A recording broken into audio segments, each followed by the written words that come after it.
Hello friends, मैं अतुल मलिक आज आपके लिए एक बहुत ज़बरदस्त टॉपिक लेके आया हूँ। दोस्तों, आज का जो मेरा टॉपिक है वो ये है कि अपनी सेल को कैसे बढ़ाया जाए।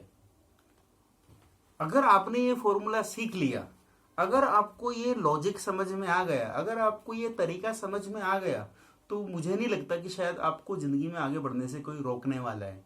ये स्पेशली जो मेरा वीडियो है वो ओनली और ओनली सेल्स वालों के लिए है। ठीक है, तो अब सेल्स के लिए देखो, अपना दिमाग सभी चलाते हैं, आप चलाओ, बहुत अच्छी बात है। कुछ चीज़ें मेरी हैं जो शायद आपको बहुत ज़्यादा हेल्प करेंगी, बट दोस्त, इसे वीडियो को लास्ट तक देखना है आपको। और ये वो एक्सपीरियंस है, ये बाजार में नहीं बिकता है। ये जो मैं आपको चीज़ें शेयर कर रहा हूँ ना, ये जूते घिसने के बाद आदमी अपना एक्सपीरियंस शेयर कर रहा होता है। क्योंकि ये चीज़ें पेड़ पे नहीं लगती कि फल लिया और एक केला तोड़ा और आपको बता दिया मैंने, नहीं। ठीक है, तो अब हम टॉपिक पे आते हैं। टॉपिक है मेरा सबसे पहले और सबसे मेन पार्ट जो है, देखो, जिसके पास जितने कस्टमर वो उतना ही स्ट्रांग बंदा माना जाता है। आई होप आप भी एग्री करोगे। अब कस्टमर कैसे बढ़े, ऐसा क्या तरीका है मेरा कि मैं कस्टमर को बढ़ाऊं, ऐसा ऐसा क्या करूं। आज के टाइम में सबसे बढ़िया सोर्स है गूगल बाबा। कोई दिमाग नहीं लगाना है, आप जो डालोगे वो मिलेगा आपको। जो इंडस्ट्री डालोगे, आपको आर्किटेक्ट चाहिए, आर्किटेक्ट ले लो। आपको इंटीरियर डिजाइनर चाहिए, इंटीरियर डिजाइनर ले लो। आपको कोई रिसेलर चाहिए, कोई मैन्युफैक्चरर चाहिए, जो चाहिए वो ले लो यार। आप दबा के चाहे जितने लो, वो कभी मना भी नहीं करेगा आपको देने से। बट उस पर फोकस करना है, और इतना फोकस करना है, इतना फोकस करना है कि आपका जो कस्टमर डाटा है, जो कस्टमर बेस है, वो बढ़ता चला जाए, बढ़ता चला जाए, बढ़ता चला जाए। आप अपना टारगेट बना लो कि मुझे डेली इतने कस्टमर ऐड करने ही करने हैं अपनी लिस्ट में। अब कस्टमर को कैसे ऐड कर सकते हो आप? देखो, पहला पॉइंट तो ये है कि आप डायरेक्ट कॉलिंग कर सकते हो। आप डायरेक्ट कोल्ड कॉल करोगे अगर आप कस्टमर के यहाँ पे, तो उसमें भी आप लिमिटेड लोगों तक पहुंच सकते हो। दूसरा तरीका यह है, ऑनलाइन आपने सर्च कर लिया, आप कस्टमर डाटा जो भी है, आप उनसे मीटिंग फिक्स कर सकते हो। मीटिंग फिक्स करोगे, उनसे मिलोगे, मिलने के बाद शायद आपको भी समझ में आता होगा, ये मुझे समझाने की जरूरत नहीं है कि कस्टमर अब जब आपसे बाय फेस मिलता है ना, तो उस बात का मजा ही अलग होता है। वो आपको रिकॉग्नाइज करता है, आपके पर्सनल रिलेशन डेवलप होते हैं। आज नहीं तो कल, कल नहीं तो परसों आपसे वो कस्टमर परचेज कर सकता है मटेरियल, कुछ भी मटेरियल हो, वो कोई भी प्रोडक्ट हो आपका, कोई, मैं किसी पर्टिकुलर प्रोडक्ट पे बात नहीं कर रहा हूं। बट वो करेगा कब? आप कस्टमर का आपने डाटा भी निकाल लिया, ठीक है, आप कस्टमर से मिल भी लिए हो। थर्ड स्टेप क्या आता है कि उसके पास आपका विजिटिंग कार्ड आपने दिया, वो विजिटिंग कार्ड किसी शोकेस में ना चला जाए। सबसे मेन फोकस, अगर आप असली सेल्स वाले हो ना, अगर आपके दिमाग में एक्चुअल में कुछ ऐसी चीज है ना कि भाई हाँ, मुझे कुछ डिफरेंट करना है, क्योंकि जो ये काम कर रहे होते हैं, कार्ड लेके गए, कार्ड लेके आ गए, ये तो दुनिया कर रही है यार, सब कर रहे हैं इसी काम को, कौन नहीं कर रहा है, सब करते हैं। आपका मेन फोकस ये होना चाहिए कि उसकी कॉन्टैक्ट लिस्ट के अंदर आपका नंबर पहुंच जाए। ठीक है, ये कोई क्राइम नहीं करोगे आप, इसे स्मार्टली आपको कराना है कस्टमर से। अब वो कैसे कराओगे आप? ठीक है, सबसे पहली चीज ये है, जब आप कस्टमर से मिल रहे हो, कार्ड आपने शेयर कर लिए, ठीक है, आप कस्टमर को उस तरीके से बोलो कि ठीक है सर, एक काम करते हैं, मैं ना आपको कुछ चीजें अभी भेज देता हूं, ठीक है, आप मेरा नंबर सेव कर लो। बट सर, मेरे साथ में एक प्रॉब्लम है, मेरे कुछ फोन में प्रॉब्लम हो गई है, मुझे दिखाना है किसी मिस्त्री को, ठीक है, तो आप एक बार मुझे अपनी तरफ से पिंग कर दीजिए, मैं आपको सारी चीजें भेज देता हूँ। 70 से 80% लोग आपको एकदम से बोलेंगे हाँ हाँ ठीक है ठीक है ठीक है। ठीक है, पहला पॉइंट। दूसरा पॉइंट क्या है कि हर कंपनी में आपको कहीं ना कहीं से लीड्स जरूर मिलेंगी। उन लीड को कैसे आपको टैकल करना है, कभी भी एक चीज पे डिपेंड मत होना। अगर दोस्त एक चीज पे डिपेंड हो गए ना आप, तो आप कभी भी लाइफ में ग्रो नहीं कर सकते, कभी कोई चांस ही नहीं है, बिल्कुल भूल जाओ आप। आपको हमेशा अपना कस्टमर बेस बढ़ाना है। आपके पास कई रास्ते होने चाहिए। आपको जरूरी नहीं है अगर आपके पास कहीं से कंपनी से आपको लीड मिल रही है आप उसी पे जाओगे, नहीं, बिल्कुल डिपेंड मत हो उस पे। वो तो आपके लिए एक सपोर्ट है, वो आपके लिए एक एक्स्ट्रा एक्स्ट्रा एक इनकम है एक तरीके से देखा जाए तो, क्योंकि कस्टमर आपकी इनकम है। जो कस्टमर आपको इलेक्ट्रॉनिक मीडिया से मिलते हैं, जो जो जिनकी उनकी, क्योंकि अगर ऑब्वियस चीज है किसी की इंक्वायरी आई है तो उसे बहुत सीरियसली आपको लेना है। इतना सीरियसली लेना है कि उस बंदे को ये लगना चाहिए कि क्योंकि उसके बंदे के पास आप अकेले फोन नहीं करने वाले हो, चाहे वो जस्ट डायल का कस्टमर हो, चाहे वो इंडिया मार्ट का हो, चाहे आपकी वेबसाइट से आया, चाहे वो फेसबुक से आया है, चाहे किसी भी अदर सोर्स से आया है। तो उस कस्टमर को ये फील होना चाहिए कि यार ये एक ओनली ऐसा बंदा है जिसने मेरे से दिल से बात करी है, जिसने मुझे सब चीज वो समझाई है जो मैं चाहता हूं। Don't be a telecaller. जो टेलीकॉलर होती है ना, वो सर क्रेडिट कार्ड चाहिए आपको, नहीं। Don't be a salesman. Sales manager बनना है आपको, मैनेज करना है आपको। उस बंदे को ऐसा फील होना चाहिए आपसे बात करके कि वाह यार मजा आ गया मुझे। मैं ये नहीं बोलूंगा 100% लोग आपका नंबर वहां भी सेव करेंगे, वहां भी आपको सेम फॉर्मूला यूज करना है, वही सेम चीजें यूज करनी है, वही चीजें आपको अप्लाई करनी है। और जहां आपका नंबर उसके पास चला गया, इसका मतलब आपका 70-80% काम हो गया। पॉसिबल है, अगर लोकल है आप मिलो बंदे से, और अगर पॉसिबल नहीं है, आपको लग रहा है कि बाहर है, ठीक है, सपोज आप दिल्ली एनसीआर में हो या कहीं भी हो, XYZ कोई भी सिटी, तो अगर आपको बाहर लग रहा है तो over the phone, over the WhatsApp, उससे ऑटो वहीं के वहीं मंगवाओ, ठीक है सर मैं आपको सारी कंपनी की डिटेल भेज रहा हूँ, ठीक है। अगर दिल्ली में भी कोई बंदा है, जिस सिटी में आप काम कर रहे हो, आप हैदराबाद में कर रहे हो, अहमदाबाद में कर रहे हो, अगर अहमदाबाद में भी कोई कस्टमर है, आप अहमदाबाद में काम कर रहे हो, तो आप ये मत सोचो कि इससे तो मैं मिलूंगा ही और मैं तभी नंबर सेव कराऊंगा, नहीं। आप सबसे पहला स्टेप यही लो कि कोशिश ये करो, कस्टमर को बोलो कि आपका वो नंबर सेव करे। नंबर वो कब सेव करेगा, जब उसे आप एक तरीके से कंपेल करोगे, ठीक है। चाहे आप जब डील हो रही है आपकी, उस टाइम आप बता दो उसे, कोई दिक्कत नहीं है, मैंने ये ऐसा फॉर्मूला यूज किया था। आप गलत नहीं कर रहे हो यार, कस्टमर की भी गलती नहीं है, क्योंकि उसके बाद उस टाइम इतनी कॉल आ रही होती है कि वो खुद परेशान होता है। तो उसे कोई जेन्युइन बंदा चाहिए, उसे ऐसा चाहिए। हाँ, बट ये जरूर ध्यान रखो, जो आप मुंह से बोलो ना वो कस्टमर को मिलना चाहिए। कस्टमर को कभी ये फील नहीं होना चाहिए कि आप उसे चीट कर रहे हो। उसे बिल्कुल 100%, बिल्कुल अपने दिल दिमाग से पूरा 100% देके उस कस्टमर को अटेंड करो, ठीक है, क्योंकि रेफरल कस्टमर भी वहीं से आएगा आपके पास, ठीक है। तो मैंने 2 चीजें बताई है आपको। एक तो आपको अपना कस्टमर पर्सनल बेसिस पे इंक्रीज करना है, जो आपके पास कंपनी से कस्टमर आ रहा है वो भी आपको रखना है, ठीक है।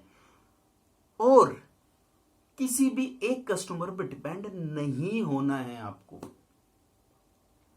लॉ ऑफ एवरेज कहता है, जो जो नेचर है ना, नेचर, ठीक है, वो ये कहता है कि अगर आप 300 लोगों से मिलते हो अपने पर्टिकुलर प्रोडक्ट को लेके, तो 3 से में ओनली 20 लोग यानी कि 20 पीपल्स ओनली पॉजिटिव होते हैं।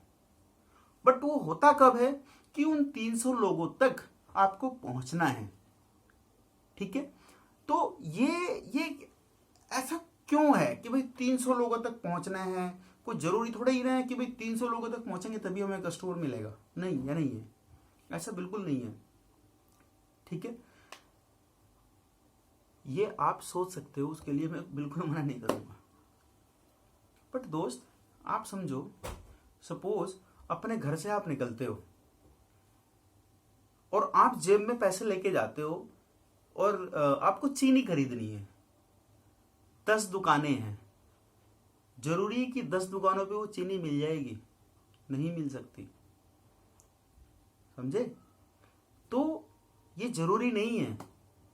मेरा मेन फोकस क्या है कि आपको हमेशा ज्यादा से ज्यादा लोगों तक पहुंचना है, और इतने लोगों तक पहुंचना है कि ऑटोमेटिक आपको समझ में भी ना आए, आपके कस्टमर ऑटोमेटिक आने लगे, आपको पता लगे यार ये कहां से कस्टमर आया, वो कैसे आएगा, वो उसका लॉजिक क्या होता है। वो लॉजिक ये होता है कि अगर आप 10 बंदों से मिल रहे हो फॉर एग्जांपल, तो 10 बंदों को इतने जोश के साथ आपको मिलना है, इतनी जान होनी चाहिए आपके अंदर उस टाइम मिलने में, इतना पागलपन होना चाहिए, इतना एक्साइटमेंट होना चाहिए आपके पास, आपके अंदर, कि उस कस्टमर को फील होना चाहिए कि यार मेरे से ना आज कोई मिल के गया है, वो याद रखे आपको।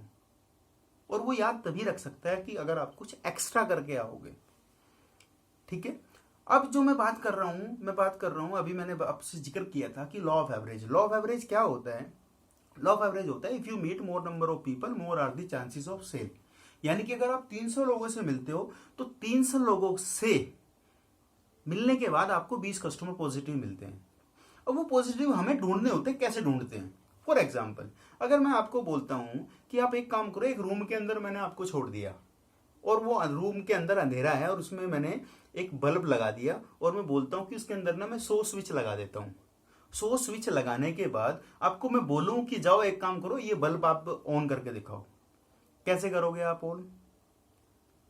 क्या तरीका है आपके पास? कुछ बंदे होंगे 1 2 3 4 5 6 7 8 9, कुछ होंगे 1 2 3 4 ऊपर नीचे कहीं से भी कर दिया। कोई कोई तरीका अपनाएगा, कोई कोई तरीका अपनाएगा। ठीक है, बट एटीट्यूड 99% के लोगों का सिर्फ एक होता है। जहां एक दबाया, एक स्विच दबाया पूरे जोश के साथ दबाएंगे, दूसरा दबाया पूरे जोश के साथ, जहां तीसरा दबाया वो स्विच जो उनका जोश ढीला होता चला जाता है। और जहां वो 50 55 60 70 80 लोगों तक, अगर 80 स्विच तक वो अगर आपका बल्ब नहीं जला ना, तो आप ना बिल्कुल खत्म होने लगते हो, आपका जोश ढीला होने लगता है, आपका मोटिवेशन खत्म हो जाता है। आपको ऐसा लगता है मेरी तो दुनिया चले गई, ये बल्ब जलेगा ही नहीं अब तो मुझे अंधेरे कमरे में ही रहना पड़ेगा। क्यों?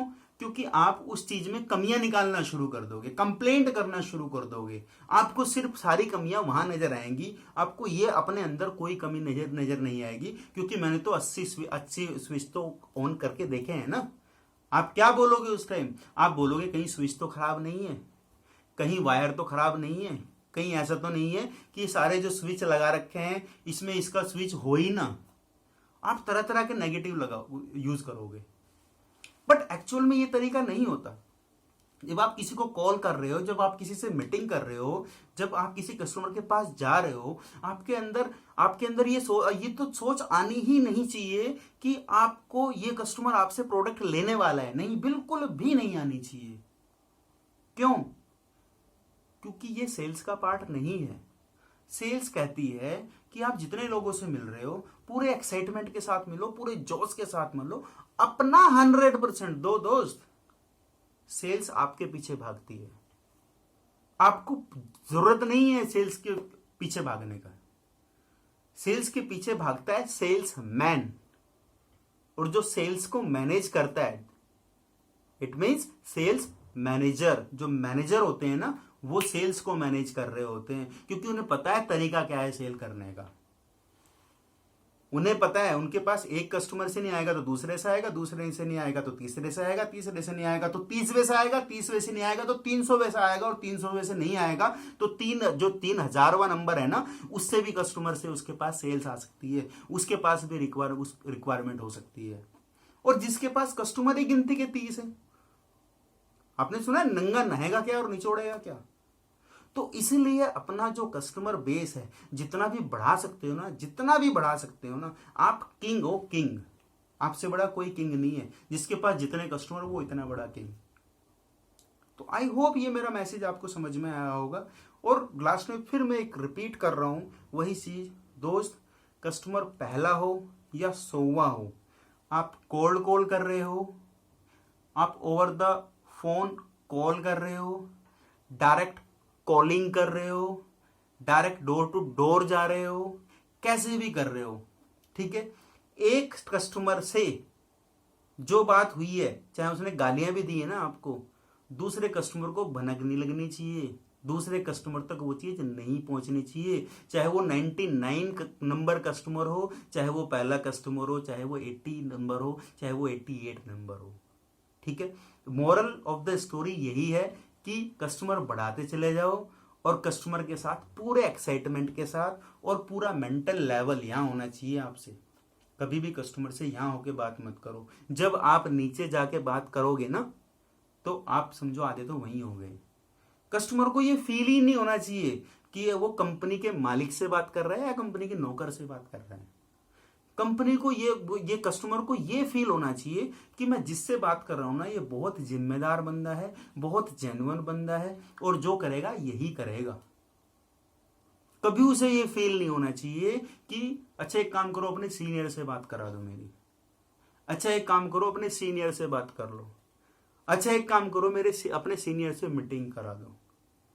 आपके अंदर इतना जज्बा होना चाहिए, इतना एक्साइटमेंट होना चाहिए, इतनी क्लैरिटी होनी चाहिए अपने प्रोडक्ट को लेके, अपने आप को लेके कि आप कर क्या रहे हो, और देखो क्या मजा आता है काम करने का। दोस्त, मैंने बहुत छोटा सा कोशिश की है इसे, क्योंकि ये टॉपिक बहुत बड़ा है, इसमें शायद मैं घंटों भी अगर आपको समझाऊं ना तो वो भी कम पड़ जाएंगे आपको।